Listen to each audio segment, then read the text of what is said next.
Hello students, स्वागत है आप सभी का जनरल स्टडीज विद अनूप के वर्मा में। हम लोग कर रहे हैं यहाँ पर इंडियन पॉलिटी के कुछ important MCQs with the topic wise. और आज का हमारा टॉपिक है पार्लियामेंट। तो पार्लियामेंट से रिलेटेड कुछ इम्पोर्टेंट क्वेश्चंस को हम इस पर्टिकुलर वीडियो के अंदर करेंगे। और इस पार्लियामेंट वाले जो टॉपिक को बेसिकली हम कुछ पार्ट्स के अंदर करेंगे। बेसिकली एक पर्टिकुलर वीडियो के अंदर हम इस चीज़ को कवर नहीं करेंगे, बिकॉज ये जो टॉपिक है आपका पार्लियामेंट का, ये बहुत ही बड़ा टॉपिक है। तो बड़ा टॉपिक होने के साथ साथ इसमें क्वेश्चंस भी बहुत सारे हो जाते हैं। ठीक है, तो इसको हम लगभग 6 से 7 पार्ट्स के अंदर पूरे पार्लियामेंट सेक्शन को कवर अप करने की कोशिश करेंगे, जिसके अंदर हम बात करेंगे कि वेरियस एग्जाम्स के अंदर जो क्वेश्चंस आए हुए हैं उनको लेंगे और कुछ और इम्पोर्टेंट क्वेश्चंस को कवर अप करेंगे जो आपके आने वाले सभी एग्जामों में महत्वपूर्ण रहेंगे। चाहे आप दे रहे हो उसके लिए स्टेट के किसी भी पीसीएस का एग्जाम दे रहे हो, पीएससी का एग्जाम, पीएससी में बहुत सारे एग्जाम्स आजकल कंडक्ट कराए जाते हैं, उन सभी में आएंगे। या आप देते हैं एसएससी का एग्जाम, या आप कोई भी जैसे आप यूपी के एग्जाम की बात करते हैं, यूपी ट्रिपल एससी के एग्जाम्स की बात करते हैं, ये किसी भी एक्सेट्रा कह लें, जो भी एग्जाम्स है जहाँ पर पॉलिटी आती है, पॉलिटी के अंदर जब पार्लियामेंट का सेक्शन पूछा जाएगा तो ये उन सभी परीक्षाओं के लिए बहुत ही महत्वपूर्ण क्वेश्चन सीरीज होने वाली है। ठीक है, तो चलिए शुरू करते हैं अपने पहले क्वेश्चन के साथ में। तो हमारा आज का पहला क्वेश्चन है, आप देख सकते हैं फर्स्ट क्वेश्चन इंग्लिश में रखा है मैंने आज। नेक्स्ट क्लास में हिंदी और इंग्लिश दोनों को मिक्स कर दूंगा। अभी इस वाले पार्ट के अंदर हम सिर्फ इंग्लिश में क्वेश्चन को देखेंगे, बट मैं क्वेश्चन को आपको हिंदी में भी एक्सप्लेन कर दूंगा। ठीक है, तो देखिए पहले क्वेश्चन में पूछा गया है, what is the minimum age laid down for a person to seek election in Lok Sabha. मतलब लोकसभा का इलेक्शन लड़ने के लिए तो व्यक्ति अगर जो इलेक्शन लड़ना चाहता है लोकसभा का, तो उसकी जो एज है वो मिनिमम कितनी होनी चाहिए, ये पूछा गया है। तो इसका जो करेक्ट आंसर होगा वो क्या होगा, 25 ईयर्स। ठीक है, ऑप्शन बी है यहाँ पर, रेड कलर ले लेते हैं। ऑप्शन बी जो है यहाँ पर क्या रहेगा, करेक्ट आंसर रहेगा। ठीक है, अभी किसके अकॉर्डिंग है, एक है आर्टिकल आपका 84, आर्टिकल 84 का पार्ट बी। ठीक है, इंपॉर्टेंट चीज़ है, ध्यान रखिएगा। कुछ जब देखिए क्वेश्चन को अगर जो टेढ़ा करना है तो उससे रिलेटेड टेढ़ा या कह लीजिए आप वो टफ करना है, तो वो इस तरीके की चीज़ों को ऐड कर देता है क्वेश्चन पेपर सेट करने वाला जो एग्जामिनर होता है। ठीक है, तो आर्टिकल 84 बी के तहत जो है मिनिमम एज जो है किसकी, मिनिमम एज की हम बात करेंगे यहाँ पर। Minimum age of council of states, council of states का मतलब होता है काउंसिल ऑफ स्टेट्स की बात करते हैं, दैट मीन्स राज्यसभा की हम यहाँ पर बात कर रहे हैं। तो राज्यसभा मेंबर बनने के लिए उसकी एज जो है वो कितनी होगी, 30 ईयर्स। मतलब अगर जो आपको राज्यसभा का मेंबर चुनना है अपने आप को, मतलब इलेक्ट होना है, तो उसके लिए आपकी मिनिमम एज 30 ईयर्स होनी चाहिए। और वहीं इसी आर्टिकल के तहत मिनिमम एज जो है किसकी, लोकसभा का मेंबर बनने के लिए आपको कितनी चाहिए, 25 ईयर्स चाहिए। ठीक है, तो ये जो एज क्राइटेरिया है वो डिफाइन किया गया है आर्टिकल 84 बी के तहत। ये भी इंपॉर्टेंट चीज़ है, आपको ध्यान रखनी है इस चीज़ को। ठीक है, तो ऑप्शन बी है यहाँ पर करेक्ट आंसर। चलिए फिर हम बात करते हैं अपने अगले क्वेश्चन की तरफ। For election to the Lok Sabha, मतलब लोकसभा के इलेक्शन से संबंधित में nomination paper can be filed by. भाई देखिए इलेक्शन की एज तो आपने डिफाइन कर ली कि भाई 25 साल का व्यक्ति होगा वो इलेक्शन लड़ सकता है। अब जब नॉमिनेशन किया जाता है, पर्चा भरा जाता है इलेक्शन लड़ने के लिए, जब डेट अनाउंस होती है कि इस ड्यूरेशन से इस ड्यूरेशन तक एज, मतलब जो भी कैंडिडेट्स इलेक्शन में पार्टिसिपेट करना चाहते हैं वो अपना नॉमिनेशन फाइल कर सकते हैं। तो वो कौन फाइल कर सकता है, इन रेसिडेंट्स ऑफ इंडिया। इसमें थोड़ा सा डाउट है, ये ऐसा नहीं है कि कोई भी, मतलब कोई भी इंडियन जो है वो इलेक्शन में पार्टिसिपेट कर सकता है, थोड़ा सा यहाँ पर डाउटफुल है। Resident of a constituency from which the election to be contested, मतलब कि कोई भी ऐसा व्यक्ति जो उस क्षेत्र से में रहने वाला है वो इलेक्शन लड़ सकता है, ऐसा नहीं है। देखिए आपने कई बार ऐसा देखा होगा कई पॉलिटिशियंस को कि वो बेसिकली बिलोंग करते हैं, सपोज कर लीजिए यूपी से, ठीक है, इलेक्शन लड़ते हैं वो गुजरात से। या जैसे आप प्रधानमंत्री मोदी की बात कर लें तो वो बिलोंग करते हैं कहाँ से हैं, वो बिलोंग करते हैं गुजरात से। ठीक है, और इलेक्शन कहाँ से लड़ा उन्होंने, वाराणसी से। ठीक है, वाराणसी उत्तर प्रदेश से। ठीक है, तो ये वाला पॉइंट तो आपका गलत हो जाता है। ठीक है, मतलब उस फील्ड, मतलब जहाँ से इलेक्शन लड़ रहा है ये कोई ज़रूरी नहीं कि वो व्यक्ति वहीं से संबंधित हो। ठीक है, अब आते हैं थर्ड पॉइंट पर, any citizen of India whose name appeared in the electoral list of the constituency. देखिए कॉन्स्टिट्यूएंसी के अंदर किसी भी ऐसे व्यक्ति का मतलब देखिए जो लड़ रहा है उसका जो इलेक्शन जो लिस्ट होती है, इलेक्टोरल रोल होता है, उसके अंदर उसका नाम होना चाहिए। ठीक है, मतलब जो उसको वोट देने का अधिकार हो, इलेक्शन लिस्ट के अंदर उसका नाम हो, वो नॉमिनेशन फाइल कर सकता है। ये पॉइंट तो सही है। अब एनी सिटीजन ऑफ इंडिया, देखिए ये वाली चीज़ भी आपकी नहीं बनती है। ठीक है, तो यहाँ पर जो करेक्ट आंसर होगा इस पर्टिकुलर क्वेश्चन का वो क्या होगा, ऑप्शन नंबर सी। ठीक है, कोई भी ऐसा नागरिक जिसका नाम इलेक्टोरल लिस्ट में कॉन्स्टिट्यूएंसीज में आता हो, वो किसी भी कॉन्स्टिट्यूएंसी में आता हो, चाहे वो गुजरात की कॉन्स्टिट्यूएंसी में आता हो, उत्तर प्रदेश की कॉन्स्टिट्यूएंसी में आता हो या दिल्ली की कॉन्स्टिट्यूएंसी में आता हो, उसका नाम आता है तो वो इलेक्शन लड़ सकता है। ठीक, वो नॉमिनेशन फाइल कर सकता है। तो यहाँ पर क्या रहेगा, ऑप्शन नंबर सी जो है यहाँ पर करेक्ट आंसर होगा। अब ये किसके तहत होता है, ये भी एक इंपॉर्टेंट चीज़ है। ये चीज़ होती है सेक्शन 4D के तहत, सेक्शन 4D। ठीक है, section 4D of representation of people act, representation of people act. ठीक है, representation RPA, representation of people act 1951 जो बना था। ठीक है, उसके तहत जो लोकसभा इलेक्शन होगा उसके अंदर नॉमिनेशन फाइल करने वाला व्यक्ति वो होगा जिसका इलेक्टोरल लिस्ट के अंदर नाम होगा किसी भी कॉन्स्टिट्यूएंसी के अंदर। ठीक है, तो ये चीज़ किसके तहत आती है, रिप्रेजेंटेशन ऑफ पीपल एक्ट 1951 के तहत। ये वाली चीज़ भी आपके लिए बहुत इंपॉर्टेंट है। तो चलिए फिर हम बात करते हैं अपने अगले प्रश्न की। तो हमारा अगला प्रश्न है, which one of the following is not correct with regard to the election of Lok Sabha. Lok Sabha से संबंधित कौन सी स्टेटमेंट यहाँ पर गलत है। तो सबसे पहले देखिए, आप देख सकते हैं, देखिए हम लोकसभा इलेक्शन सब चीज़ें बात कर रहे हैं, तो इसके लिए ना एक इम्पॉर्टेंट चीज़ होती है जिसका नाम है आर्टिकल 326। ठीक है, आर्टिकल 326 जो है भारतीय संविधान का, वो कहता है फॉर द इलेक्शन ऑफ, ये किसके बारे में बात करता है, इलेक्शन ऑफ लोकसभा जिसे आप कहते हैं house of the people, and the MLA के इलेक्शन जिन्हें आप कहते हैं मेंबर ऑफ लेजिस्लेटिव असेंबलीज, जो स्टेट्स के अंदर होती हैं, उनके इलेक्शन कराए जाएंगे ऑन द बेसिस ऑफ, किसके बेसिस पे, on the basis of adult franchise. मतलब देखिए बेसिस ऑफ एडल्ट फ्रेंचाइज जो ये पार्ट रहता है आपका इलेक्शन होने के लिए। ठीक है, नॉट करेक्ट पूछा है आपको, तो ये स्टेटमेंट तो आपकी सही है। Election commission is required to conduct the election, भाई इलेक्शन कमीशन के बारे में बात कर रहे हैं तो इलेक्शन कमीशन ही इलेक्शन को कंडक्ट कराता है, ये बात भी आपकी बिल्कुल सही है। थर्ड स्टेटमेंट है, the electoral roll are prepared under the direction and control of the president of India. देखिए इलेक्टोरल रोल का जो प्रिपरेशन है, ठीक है, वो बनाने का काम और उसको डायरेक्ट करने का काम कौन करता है, इलेक्शन कमीशन ऑफ इंडिया करता है, ECI करता है, इलेक्शन कमीशन ऑफ इंडिया करता है। ठीक है, ना कि प्रेसिडेंट का इसमें कोई रोल होता है, प्रेसिडेंट का इसमें कोई रोल नहीं होता। तो ये वाली चीज़ आपकी क्या हो जाती है, गलत। क्वेश्चन में पूछा था नॉट करेक्ट है, तो क्वेश्चन का करेक्ट आंसर हो जाता है ऑप्शन नंबर सी। ठीक है, और ये चीज़ जो है मतलब इलेक्शन का जो डायरेक्शन है, सुपरिटेंडेंस है, कंट्रोल है, सारी चीज़ें ये बात करी गई है किसके अंदर, आर्टिकल 324 के तहत। ठीक है, आर्टिकल 324 के तहत ये सब चीज़ें कही गई हैं। ठीक है, मतलब कि एक इलेक्शन कमीशन होगा और वो इलेक्शन कमीशन क्या क्या काम करेगा, इन सब चीज़ों के बारे में आर्टिकल 324 में मेंशन किया गया है। ठीक है, अब साथ में ये जो इलेक्टोरल रोल वाली बात है ना, स्पेशली हम बात कर रहे हैं इलेक्टोरल रोल की, कि ये प्रिपेयर करेगा कौन, इलेक्शन कमीशन ऑफ इंडिया। ये चीज़ स्पेशली मेंशन करी गई है आर्टिकल 324 के फर्स्ट पार्ट के अंदर, जो पॉइंट 1 है उसका, उसके अंदर ये चीज़ मेंशनड है। ठीक है, ये चीज़ भी काफ़ी इंपॉर्टेंट है आपके लिए। तो क्वेश्चन का करेक्ट आंसर हो जाता है ऑप्शन नंबर सी। चलिए अगला पॉइंट भी हम पढ़ लेते हैं क्या है उसमें, तो उसको साफ कर लेते हैं। ऑप्शन सी करेक्ट आंसर हो गया है हमारा।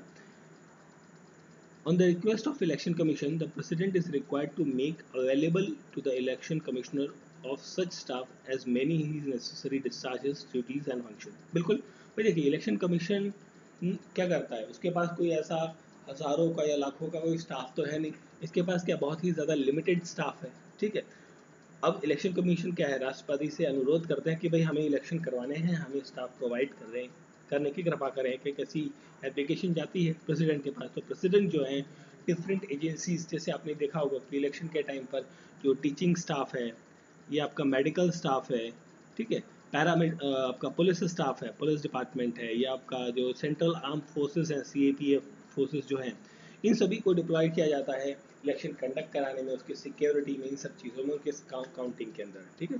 तो ये उसकी इलेक्शन कमीशन की रिक्वेस्ट पर प्रेसिडेंट इसको अलाउ करते हैं, ठीक है। तो ऑप्शन सी जो है वो इनकरेक्ट स्टेटमेंट है, यहाँ पर इनकरेक्ट ही पूछा गया था। अगला प्रश्न है, state wise allocation of seats in Lok Sabha is based on census of 1971। देखिए, लोकसभा की जो सीटें हैं आज की डेट में कितनी हैं, 545। ये थी, अब नहीं है। एट प्रेजेंट की हम बात करें, एट प्रेजेंट, ये पहले हुआ करती थी। एट प्रेजेंट हमारे पास भारत के अंदर लोकसभा के अंदर 543 सीट्स है। जो 2 सीट्स थी आपकी एंग्लो इंडियंस की, वो क्या कर दी गई हैं, रिमूव कर दी गई हैं 2019 के अमेंडमेंट के तहत, ठीक है। तो एट प्रेजेंट इतनी है। तो ये जो सीट्स है, नंबर ऑफ सीट्स, ये कौन से सेंसस के अकॉर्डिंग पूछा गया, कौन से सेंसस के अकॉर्डिंग ये सीट्स काउंट की गई हैं। देख लीजिए, जो सीट्स होती है ना लोकसभा की या आपकी विधानसभा की, इनको कौन डिसाइड करता है, इसके लिए एक कमीशन बिठाया जाता है, जिसे जिसे कहा जाता है डीलिमिटेशन कमीशन। डीलिमिटेशन कमीशन कहा जाता है। और ये डीलिमिटेशन कमीशन जो है अपनी रिपोर्ट जाहिर देता है based on the various factors, जैसे पॉपुलेशन डेंसिटी, सब चीज़ों के बेसिस पे, कि भाई यहाँ पर कितनी सीट्स होनी चाहिए, ठीक है। तो 1971 के सेंसस के अकॉर्डिंग स्टेट वाइज एलोकेशन किया गया।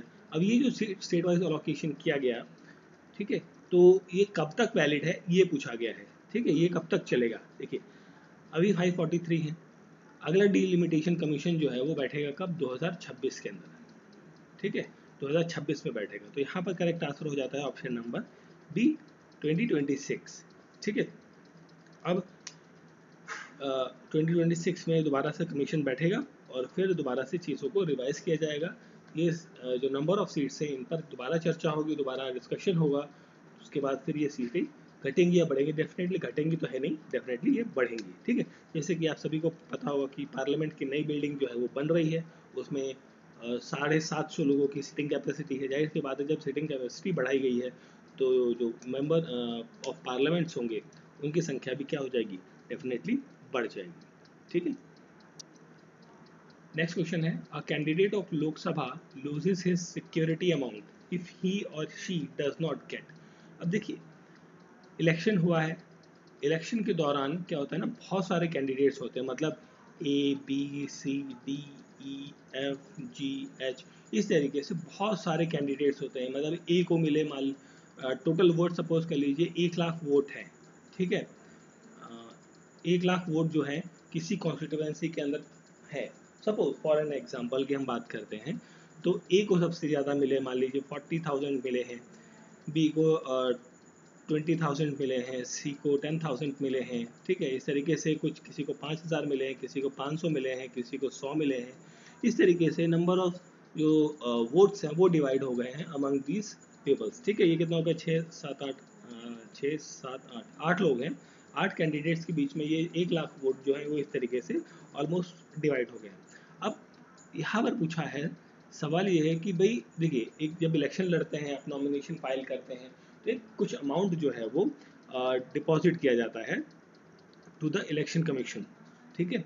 अब यहाँ पूछा है कि वो जो अमाउंट डिपॉजिट किया गया है ना, वो एक रिफंडेबल अमाउंट होता है, मतलब वापस मिल जाता है अगर आप जीतते हो, या आपको एक सम्मानजनक स्कोर आपको मिलता है। स्कोर दैट मीन्स आपको वोट्स मिलते हैं, ठीक है। तो यहाँ पर पूछा है कि वो सिक्योरिटी अमाउंट आप लूज कर देते हो, मतलब जिसे कहते हैं ना, हिंदी में आपने वर्ड सुना होगा, जमानत जब्त कर ली, जमानत जब्त, ठीक है, जब्त कर ली, ठीक है। जमानत जब्त जो होती है, वो जो वर्ड आपने सुना होगा, ये वही पूछा गया है। तो ये कब होता है, तो ये होता है बेसिकली जब 1/6, 1/6, मतलब 1 लाख का 1/6, मतलब 1/6, 1 लाख का 1/6 पार्ट, 1/6 का मतलब हो गया यहाँ पर लगभग 16,666 समथिंग, लगभग आप ये कह लीजिए मोटा मोटा 16,500 वोट, ठीक है। जिस भी कैंडिडेट को 16,500 या 1/6 of total vote, 1/6 of total vote जितने भी उस कॉन्स्टिट्यूएंसी के वोट्स हैं उससे कम वोट मिलेंगे, ठीक है, तब उसकी क्या हो जाएगी, जमानत जब्त हो जाएगी। अब देखिए यहाँ पर आप देख सकते हैं 16,000 से कम की हम बात करें तो ये सारे कैंडिडेट, देखिए ये वाले कैंडिडेट बी से लेके सारे जितने भी कैंडिडेट से मोटा मोटा इनको क्या मिले हैं, 1/6 वोट से कम मिले हैं, ठीक है। तो यहाँ पर आप देख सकते हैं कि इन सबकी तो नहीं, बट हाँ यहाँ पर आप डी से लेके बाकियों की जमानत जब्त हो सकती है यहाँ पे, ठीक है। जब कैंडिडेट ज़्यादा हो जाते हैं, ठीक है, तो उस टाइम पर क्या होता है, ये 1/6 वाला फॉर्मूला नहीं चलता है, तो वहाँ पर देखा जाता है कि सबसे मिनिमम वाले बहुत सारे जो लोग होते हैं उनकी ज़मानत जब्त होती है। तो यहाँ पर 1/6 है ऑप्शन नंबर सी, ठीक है। 1/6 ऑफ वैलिड वोट्स से कम पड़ेंगे, कम मिलेंगे तो उनकी ज़मानत जब्त हो जाएगी। चलिए फिर बात करते हैं हम अगले प्रश्न की। यहाँ पूछा है maximum strength of Lok Sabha as stipulated in the constitution of India. देखिए ये मैक्सिमम स्ट्रेंथ है एज पर दो, अब आपका जो 71 का सेंसस हुआ था उसके बाद जो लिमिटेशन कमीशन बैठा उसके अकॉर्डिंग अगर जो हम बात करें तो जो टोटल नंबर ऑफ स्ट्रेंथ है लोकसभा की वो कितनी है, वो है देखिए 530 जो सीट्स है वो कहाँ से आएंगी, आपकी स्टेट से, ठीक है।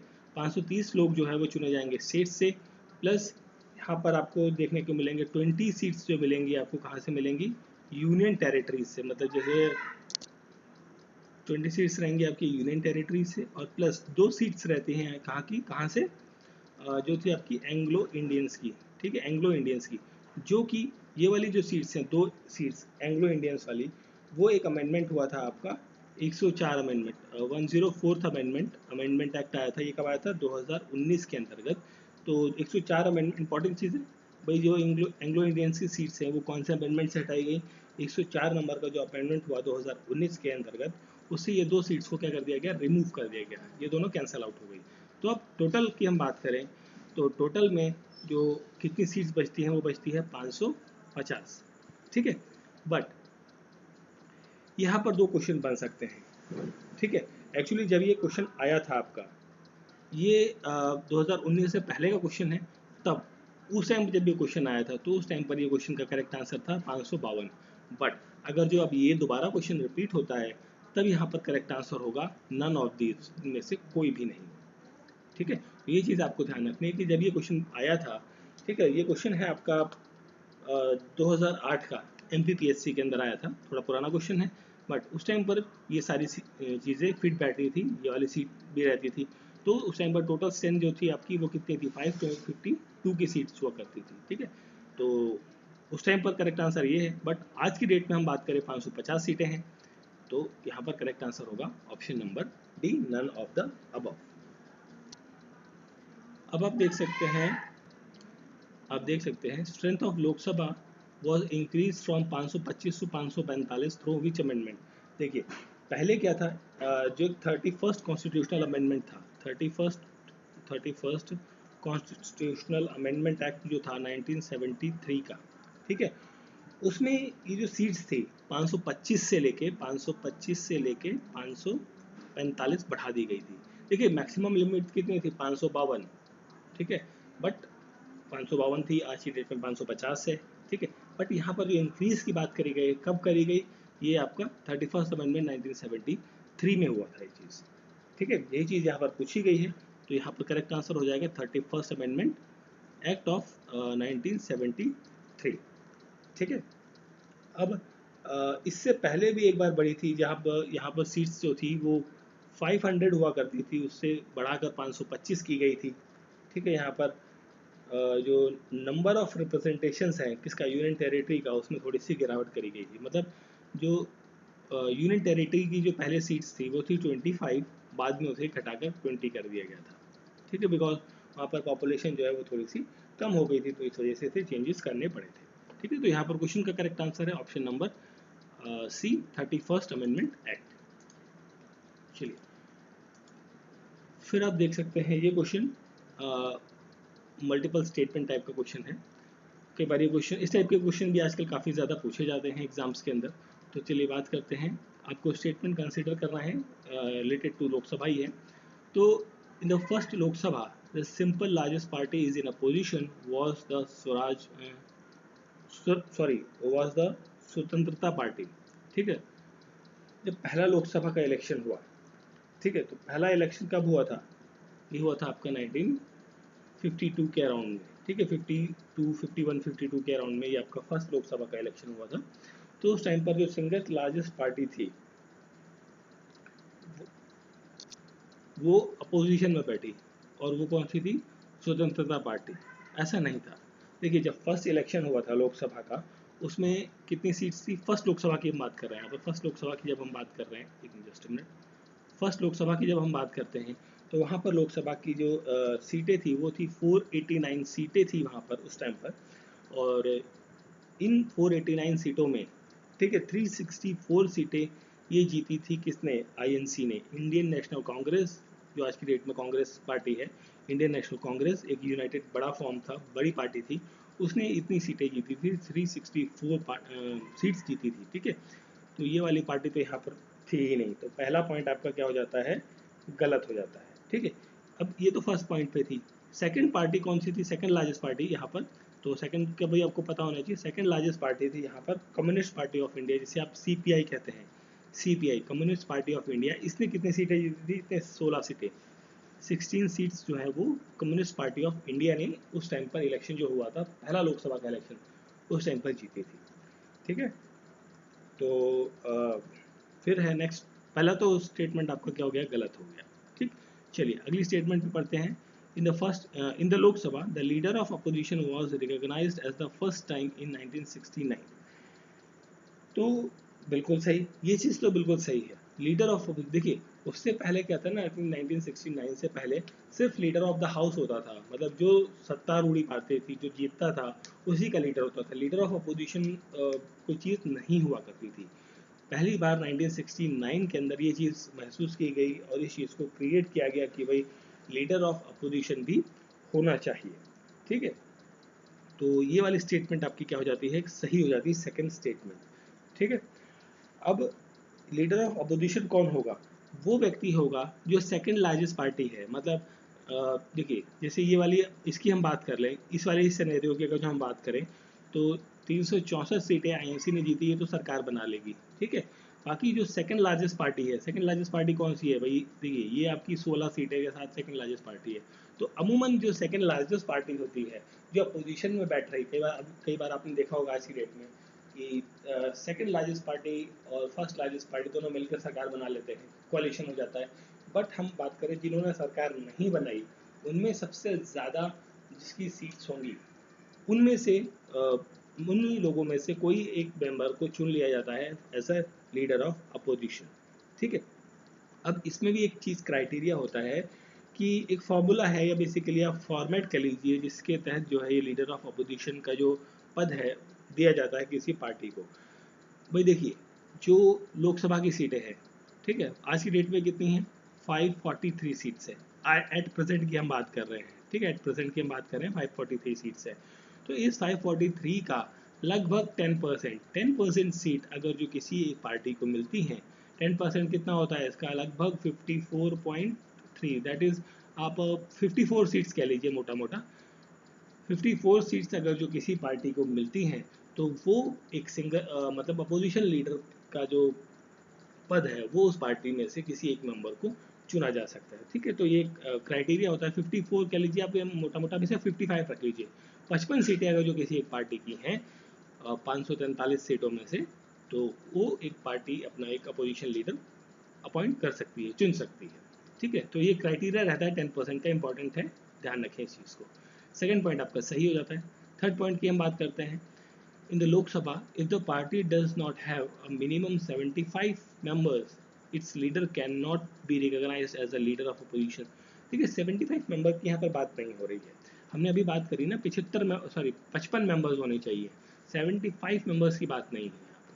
क्योंकि देखिए 75 मेंबर्स तब होंगे जब हमारी जो लोकसभा की स्ट्रेंथ होगी वो कितनी होगी? वो 750 हो। 750 का 10% आप निकालोगे तो 75 मेंबर्स आएगा, है ना। तो अभी तो हमारे पास 543 मेंबर्स ही है ना। तो इनका जो 10% होगा that is 55 members, not this one. तो सेकंड स्टेटमेंट भी आपका गलत, थर्ड स्टेटमेंट गलत हो जाता है। एक ही स्टेटमेंट सही है, तो ओनली 2 स्टेटमेंट सही, तो करेक्ट आंसर होगा option number B, 2 only is the correct answer. चलिए फिर हम बात करें, अगर जो अगला क्वेश्चन है ये भी थोड़ा सा रिपीटेड टाइप का क्वेश्चन है, चलिए देख लेते हैं इसे भी। आर्टिकल 82 कॉन्स्टिट्यूशन ऑफ इंडिया का क्या कहता है कि allocation of seats in the Lok Sabha on the basis of कौन से सेंसस के बेसिस पे किया गया है। तो ये आपने हमने बात करी थी अभी पिछले क्वेश्चन के अंदर, 1971 का जो सेंसस था उसके अकॉर्डिंग जो है अलोकेशन ऑफ सीट्स या सीट्स का बंटवारा जो है वो किया गया है। फिर देखिए नेक्स्ट क्वेश्चन है, the state wise seat allocation in Lok Sabha is based on. देखिए स्टेट के अंदर जो नंबर ऑफ सीट्स हैं किसकी, लोकसभा की, तो वो किस बेसिस पर बेसिकली वहाँ पर सीट्स का डिवीजन आपको देखने को मिलता है। उसका जो क्राइटेरिया होता है वो होता है पॉपुलेशन, जनसंख्या। देखिए जनसंख्या की हम बात करें तो उत्तर प्रदेश की जनसंख्या जो है 2001 के सेंसस के अकॉर्डिंग लगभग 22 करोड़ की थी। ठीक है, आज की डेट में शायद 25 करोड़ से ऊपर की जनसंख्या है। ठीक है, 25 करोड़ से ऊपर ही है डेफिनेटली। तो 22 करोड़ उस टाइम पर हुआ करती थी। 2001 की हम बात कर रहे हैं, 2001 लास्ट हमारा सेंसस हुआ था। ठीक है, तो सेंसस के अकॉर्डिंग 22 करोड़ की जनसंख्या, 22 करोड़ सबसे ज़्यादा पॉपुलेटेड स्टेट था। यहाँ पर जो लोकसभा की सीट है वो कितनी है, 80 है, सबसे ज़्यादा है यहाँ पर। ठीक है, तो पॉपुलेशन ज़्यादा है तो लोकसभा की सीटें भी ज़्यादा है, पॉपुलेशन कम है तो लोकसभा की सीटें भी क्या रहेंगी, कम रहेंगी। तो ऑप्शन ए है यहाँ पर करेक्ट आंसर। ठीक है,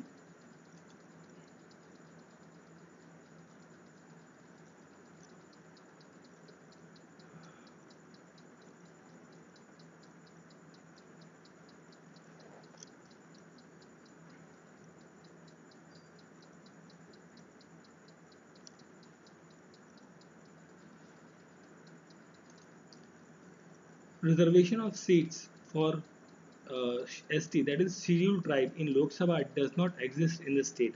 देखिए किन स्टेट्स के अंदर या किन कॉम्बिनेशन ऑफ स्टेट्स के अंदर जो शेड्यूल्ड ट्राइब है उनकी लोकसभा की सीटें नहीं है। नहीं है का मतलब क्या होता है कि उन एरियाज के अंदर शेड्यूल्ड ट्राइब की जो पॉपुलेशन है वो एग्जिस्ट नहीं करती या फिर बहुत कम है।